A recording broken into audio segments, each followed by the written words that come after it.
Qaytaraman. O'zbekistonda rak kasalligi rivojlanib ketgan, onkologik kasallik rivojlanib ketgan. Doktor aytayapti, bunga sabab agressiv bo'lish, birovni kechira olmaslik, birov haqida negativ o'ylash, g'azabda yurish, siqilish, o'ylash, xullas miyaga zarar yetkazadigan nimaki negativ narsa bo'lgan bo'lsa, hammasi onkologik kasallikni olib keladi. Onkologik kasallik bilan ko'p murojaat qilganlar, ko'krak saratoni, yana qaytaraman, yo'g'on ichak, o'simta, jigardagi o'simta, bachadon raki, boshdagi o'simta.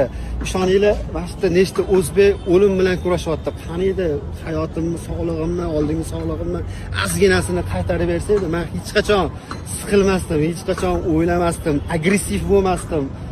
Maza qilib yashardim. Hayot bir marta berilishini endi men tushunmadim. Nechta o'zbeklarimiz bor, ishoninglar, o'lim bilan kurashayotgan. Iltimos qilaman.